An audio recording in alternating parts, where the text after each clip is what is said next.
አሰላሙ አለይኩም ወራህመቱላሂ ወበረካቱ። ውድና የተከበራችሁ ወደሎን ቤተሰቦች እንዴት ናችሁ? ደህና ናችሁ? ከኔ ጋር አልሐምዱሊላህ ሰላማችሁ ብዙ ተረፍ ይበል። ውድ ቤተሰቦች ዛሬ ደግሞ ጽናት ክፍል 87 ፌርማታ ይዤላችሁ መጥቻለሁ ማለት ነው። ጽናት እንግዲህ እጅግ በጣም ተወዳጅና አጓጊ ነበር። በአሁኑ ሰዓት ግን እንደ በፊቱ እየሆነ አይደለም። ምክንያቱም በተደጋጋሚ እንግዲህ የጽናትን ልብ እየሰበረው ይገኛል ኪራ ማለት ነው። ብሎ እንግዲህ ጣውንት አምጥቷል እና ጣውንቲቱ እንግዲህ ዛሬ ደግሞ በጧት ተነስታ ላግዝሽ፣ አንቺ እኔ ቤቱን ላጽዳ፣ አንቺ ደግሞ ቁርስ ስሪ ለባለቤትሽ ትላታለች። በሰላም ከኔ ጋር የምታወሪው በሰላም ነው ወይ ትላታለች። እንግዲህ እንደዚህ በሰላም የምታወሪ በሰላም ነው ወይ? አስባችሁታል? ጣውንት ተሆኑ ማለት ነው። አውቃለሁ ርካሽና ሴተኛ አዳሪ እንደሆንኩ፣ ግን እንደዚህ የማደርገው ገላዬን ሽጬ የማድረው ስለቸገረኝ እንጂ ወድጄ አይደለም የሚል አመለካከት ሰጠቻት ማለት ነው።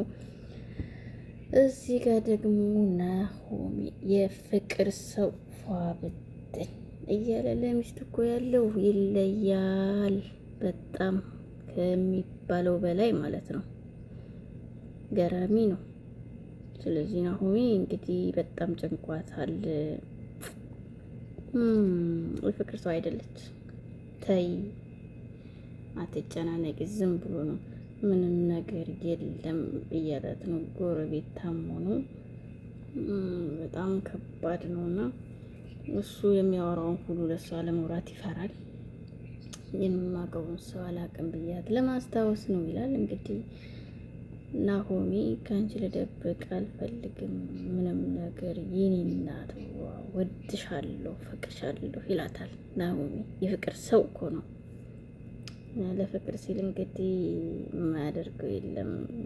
ምርጧና እንግዲህ ተወዳጇ የፍቅር ሰው እንግዲህ ጨንቋታል ማለት ነው። እንግዲህ ጣውንት ተብዬዋ ጽናት በጣም ጥሩ ሰው ናት፣ ግን በእሷ ደግነትን ያልጸድቅም የሆነ አለ አይደል፣ ሰላም ያለው ቦታ ስትሆኝ ውስጥሽ ሰላም ይሰማዋል የሚል አመለካከት ትሰጣለች። እንግዲህ ጣውንት ተብዬዋ ማለት ነው። የጸጉሯ አጨባበር ራሱ በጣም ይደብራል። ፕሮሰስ እስከምጨርስ ዝም ማለት አያቅተኝም ትላለች። እንግዲህ ያው እሷ ያሰበችው የራሷ ፕሮሰስ አላት። ያቃጠሉኝን በሙሉ ከዚህ ቤት ስወጣ በተለይ ኪራን ትላለች። ኪራን ለመበቀል እንግዲህ ዓላማ ይዛለች ማለት ነው። ጽናትን ግን ወዳታለች። የኪራ ጸባይ ሊያዛት አልቻለም። ያሰበችው እንግዲህ እስከሚሳካ የጣውንት ከይረኛ የሌለው ስበችታል። ጉድ እኮ ነው እንግዲህ በአንድ ቀን ስህተት ገበያው ደራ ነው። የራሷን አመለካከት እንግዲህ ይዛለች። የጣውንት ከይረኛ የለውም እና አጂብ እኮ ነው። ናሆሚ ፈታ ያደርጋል እኮ እውነት ለመናገር እና በጣም የሚገርም የናሆሚ ቀልድ ፈታ ያደርጋል። እና እንግዲህ ፈታ ሲያደርገው እኔም ሳዲግ እንዳንተ ነው መሆን የምፈልገው ይላል ኪራ። ኪራም ተጫዋች ሆኗል፣ ጨምሯል ማለት ነው። በጣም ይገርማል። እንዲሁም ጸኑዬ ዋው ለቆንጅት እንግዲህ አዲስ ሰው ሆናለች ስትላት ምርጥ ጠርጣሪ ማለት ነው። ጠርጣሪዋ ኬሞቴራፒ በላት ቆዳዋን ልክ እንደ እባብ መጥፎ ነገር እንግዲህ እባብ ቆዳውን ይቀይራል ትላታለች። ስለዚህ ሰላማዊ ነው ለውጧ ሰላማዊ ነው ወይ እያለቻት ነው። በጣም ተጠራጣሪ ነች እንግዲህ ከድሮም ሰኒ በጣም ጎበዝ ተጠራጣሪ ነች ከሚባለው በላይ። ኒና በጣም ረባሽ ነች። እንግዲህ ወዲያውን አውልቃ ላንቺ አለበሰች እንዳለቻት እና ገራሚ ነው ሰኑ። ጽናት እኮ ገራም ነች። ምንም የምታውቀው ታሪክ የለም ማለት ነው። የዋህ ነች። በነገራችን ላይ የዋህ መሆን ብዙ ጊዜ የዋህ መሆን ይጎዳል። የዋህነታችሁን አታብዙት ማለት ነው። እየተሽቆጡ መኖር ለኔ አይመቸኝም ቀጩን እንጂ ትላለች ሰኑ ማለት ነው። ሀባይቢ እና የናሆሚ ንግስት ደግሞ ከእናቷ ጋር ደውላ እንግዲህ ከናሆሚ ጋር መኖር ማለት እንግዲህ ዋው እጅግ በጣም ደስተኛ እንደሆነች ለእናቷ አወራች። ግን ደግሞ በናሆም ጭንቀት በጣም ተጨንቃለች። እኔ የማረጋለሁ ፈጣሪ ጠብቀህ በሚል እንግዲህ በጣም ተጨናንቃለች ንግስቷ። እዚህ ጋር ደግሞ ኒና ተብዬዋ የጽናት ጣውንት ማለት ነው። ገራሚ እኮ ነው። ሰኑ ጋር ተያይዘዋል። ሰኑ ኮራ ዘነጥ ምናምን ብላ እንግዲህ እስከሚያልባት አፋጠጠቻት።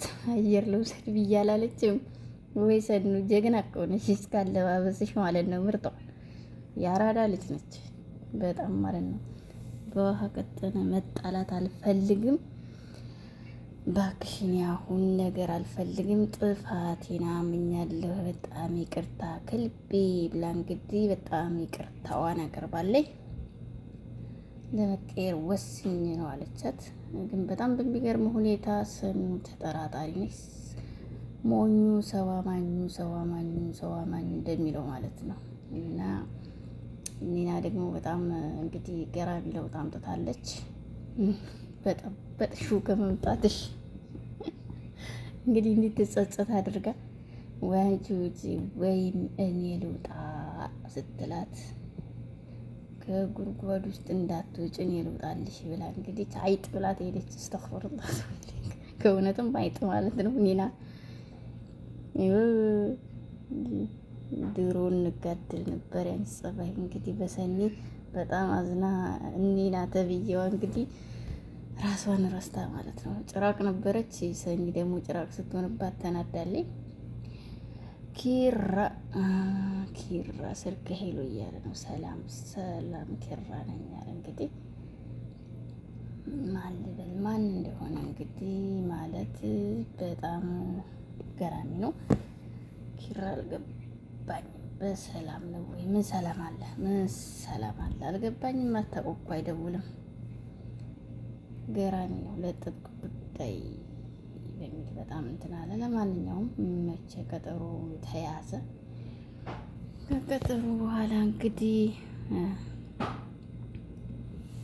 ስለዚህ ደግሞ ያው ኪራ ፍቅር በፍቅር ሆነዋል። እዚህ ጋ ይቀጥል ያምሽ ነው የሚባለው። ሌላ ምን ይባላል? ችግሩ በአንዱ ተስተካከለ ሲባል በአንዱ እየሰበርካት ማለት ነው።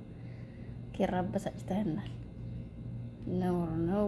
ኩችነን እንትን ነኝ እንግዲህ በገዛ ቤቱ መበቱ ንብረቱ አይደል እንዴ? ተው እንጂ ነውር ነው። አንዳንድ ጊዜ ፈሯሉ ደግ አይደለም።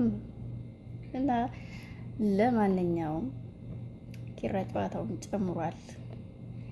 ቀልድና ጨዋታ እያዋዛ ብሏልና ገራሚ ነው። ስልኩም እየጮኸ ረብሾታል። ሁሉም ነገር ኔትወርኩ ክፍት ይሆናል እኛል ለመረበሽ እያለ እንግዲህ በጣም ተናደደ። ስልክ ጮህበት ማለት ነው። እሱ ፍቅሩን በመግለጽ ላይ እያለ ገራሚ ነው። ግን ያልጠበቀው ስልክ ነበር የተደወለለት እና የድንጋጤ ስሜት ተሰምቶታል። እሷ ደግሞ እንዲሁ ወደ ደስታ ይባላል ወይስ እንዴት ነው? በጣም ተናዷል። በስመ ኪሮቤል ተሳስተሻል። ሌላ ጣሁን ትራት እንዴ? ሌላ ስተት እንዳይደገም እፈራለሁ። ሌላ ድጋሚ ስተት ማለት ነው። እንደው ሳስበው ሌላ ድጋሚ ስተት ኪሮቤል ስተት እያበዛ ይመስለኛል። እንግዲህ ጠንቃቃ ለፍቅር መስዋዕት ሲባል እጅግ በጣም ጠንቃቃ አነጋገርና እንግዲህ እግርን ሰብሰብ ማድረግ ያስፈልጋል።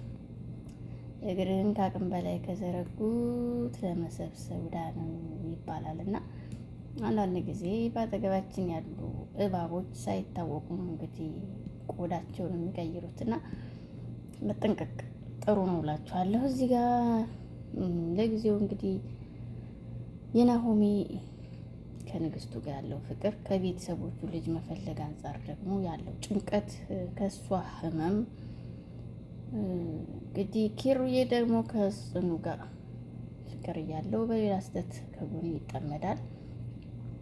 ሰኑዬ ደግሞ እንግዲህ በጣም ተጠራጣሪ መሆኗን ነው እዚህ ጋር ያየሁት። ሰው በጣም አታምንም።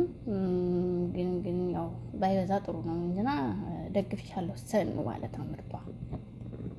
ከሁሉም ግን ያው ደስ የሚለኝ ነገር የናሆሚ ቀልድ ነው። ናሆሚ ፈታ ያለ ሰው ነው እና እንብላ በሚለው እንግዲህ ሰኑ በሆዷ አትደራደርም እንዴ? እኔ በሆዴ አልደራደርም ለማን ብዬ ነው የምትለው። እና ጋይስ ማን ነው የሚደውለው? ምንድን ነው የሚባለውን እንግዲህ ከጽናት ይልቅ እንግዲህ ሰኒ ተቆጣጣሪ ሆናለች ማለት ይቻላል። ጉድ እኮ ነው። በጣም ገራሚ ነው። መጣሁ ይላል አደጋ ነው እንግዲህ። ናሆሚ ደግሞ ዝግጅት ላይ ነው ለፍቅር ፍቅር ፍቅር ፍቅር ፍቅር እያለ እንግዲህ ዋው ለንግስቷ ዝግጅት ላይ ነው። በጣም ደስ የሚል ነው እና ዝግጅቱን እስኪ ጨርሰው እና እንግዲህ ክብሩንም ጠንቀቅ አርገሽ ያዥው ትላታለች። ያው ምርጥ ምክር የምትሰጠው ጎበዝ አይደለች? አንበሳ እኮ ነሽ። ዋው ትችያለሽ ማለት ነው።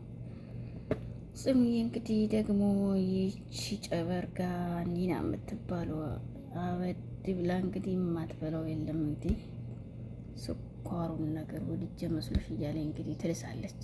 ጉድ እኮ ነው። ፍቅርና ሱስ አንድ ናቸው።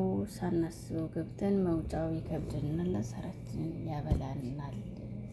እንግዲህ ስለ ፍቅርም እንዳው ነካካቻት ኒና እንግዲህ አደጋ ከሆነች ሰው አይደለ ሆይ ግን እኔ የምወደው እንጂ የሚወደኝ ገጥሞኛ ያቀን ባለፈው እንደነገርኩሽ የገዛ ቤተሰቦች እንኳን ጠልተው በገሌ ምናምን ብቻ በጣም አስቸጋሪ ነገር ነው እያወራች ያለችው ማለት ነው። ወደ ገደለው ስንገባ እንግዲህ ኪራ መጣ ስትቀመጥበት እንግዲህ ሰው እየጠበቅኩ ነው ስትለው እንግዲህ ማዘር እኔ ነኝ አለች። እንግዲህ ገራሚ ነው።